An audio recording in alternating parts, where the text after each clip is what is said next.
I look? Do I look cute? What is up, you guys? Welcome back to the channel. It has actually been like 4 weeks since my last video that I posted on here, and there's a lot that's gone on, and we'll get into that. But first, I want to talk about an opportunity that I had last week where I got to shoot Fall Out Boy in concert at the Moda Center here in Portland, Oregon. It was their first stop of the So Much for Stardust tour part 2, so the second leg of the tour, which is really exciting. It's always cool to get to shoot the first stop of any tour because there's always new gags and new things coming out on the tour, and it was a really special tour for me because I got to shoot Fall Out Boy in 2021 on the Hella Mega tour, and that's actually the tour that I was injured on. And this was kind of like a full circle moment on being able to come back and shoot photos in an arena for one of my favorite bands with some of my favorite people of all times, and it felt really good to kind of have this full circle moment. So I want to talk a little bit about the cameras that I used to shoot these photos, the photos themselves, and then a little bit on how I was able to photograph this concert while also having a cane on my side the whole time. So let's just get into the photos first, and then we'll talk about the camera gear after that. So the really cool part about this arena show is every other time that I saw this show set up on Hella Mega, or even when I got the opportunity to watch them perform in LA about a year ago, it was very different, and it was bright out, and I didn't get to see all the lighting set up, and I didn't get to see all the animation and all the things going on. So it was really cool to kind of step back and take some of these wide shots, kind of showcasing the mass like stage setup that they had during the show. I mean, the lighting setup, the pyro, the fireworks, all of it was just so on point, and it was really fun to photograph these moments. Also, just because I had the opportunity to tour with them before, I kind of knew some of the cues on some of the songs, so I kind of knew when certain hits were going to happen, not necessarily what was actually going to happen on stage, but more so like I know something is going to happen right now, and so I could kind of anticipate that a little bit more than someone normally would be able to while shooting a concert.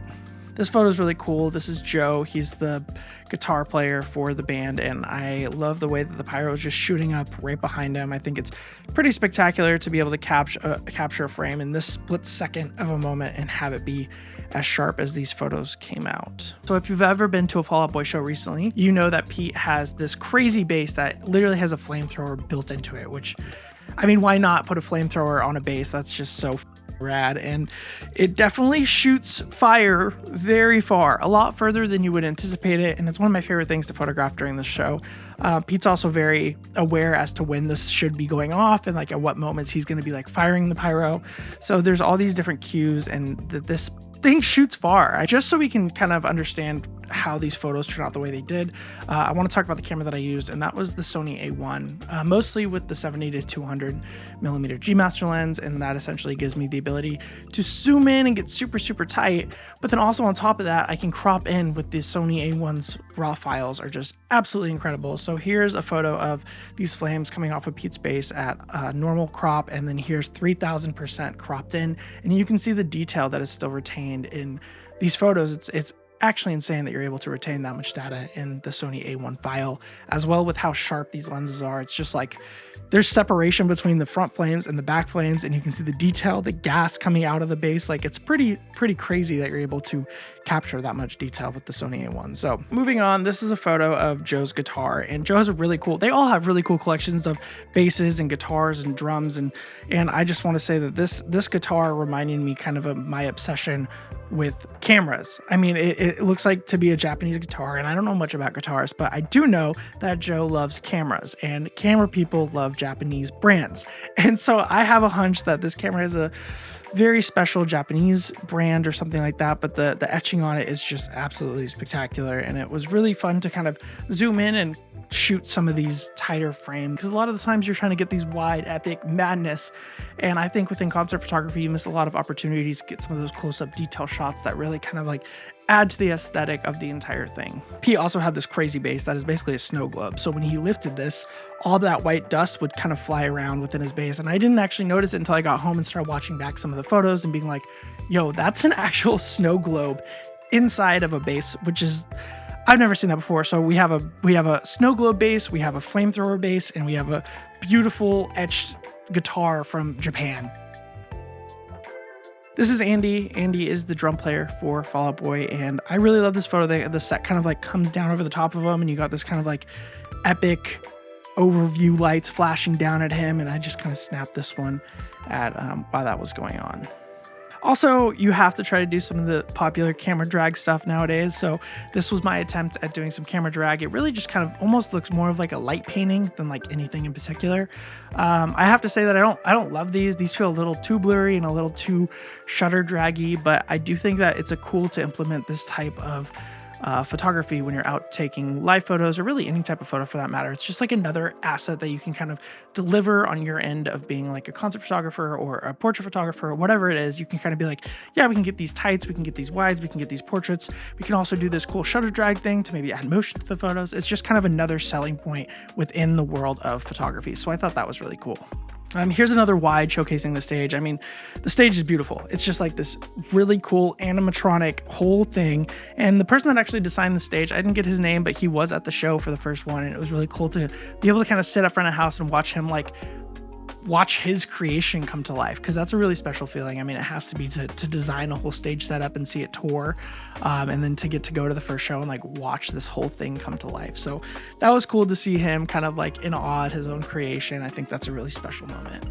I love this photo of Patrick. It's really hard to shoot into these lights a lot of the time because it almost blows out your sensor and it makes it so you get these crazy glares and rays. And I don't know how this happened, particularly on these photos, because I wasn't using a star filter, but you can almost see that on his guitar, there's like literal star flares popping off to the left of him. And those are actually flares that were shooting into the sensor, but it hit my sensor just right where it worked out and it wasn't overwhelming and it's really subtle, and those weren't added in. And so that was kind of like a cool thing to see when I was editing the photo. I was like, oh, look at these like flare filters going on, but none of that was actually happening. It's just the light hitting the sensor in an interesting way. And I just love the purple and blue tones of this photo.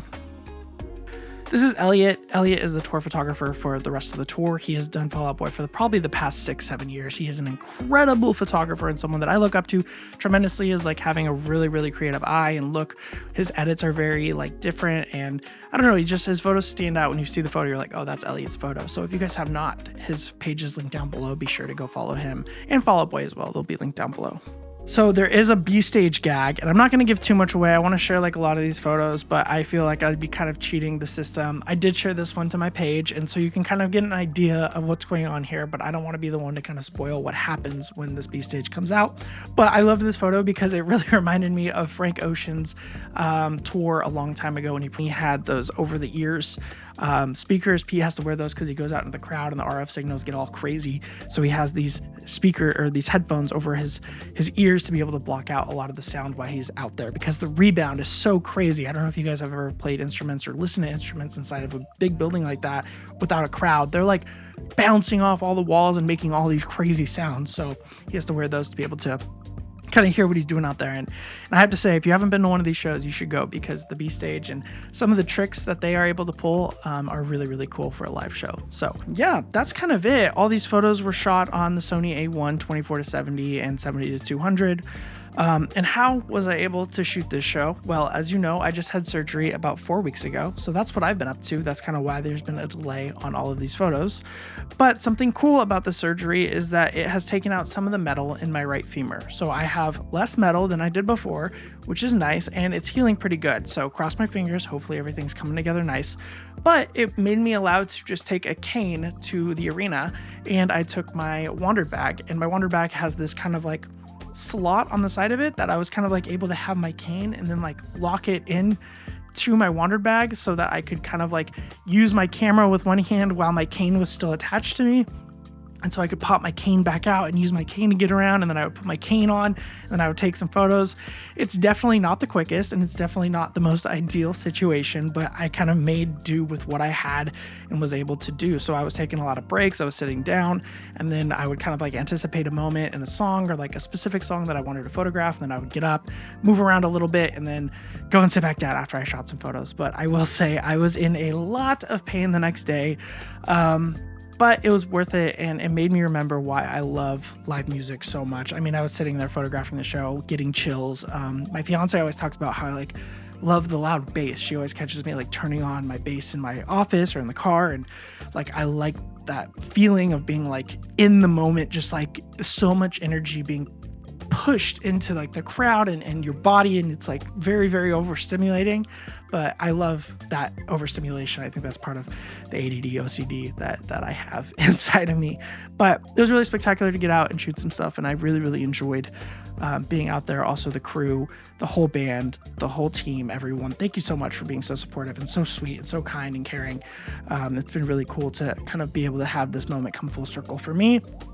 And it's really rad to be able to kind of have these relationships with these people. It's something I will never take for granted. So thank you guys so much for watching. There's new videos coming. They're going to be more sit down stuff like this. And then hopefully once I'm feeling a lot more better with my injury, I can get back out and start creating more stuff. But either way, thank you guys so much for watching. If you have any questions, leave them down below. And don't forget to subscribe to the channel.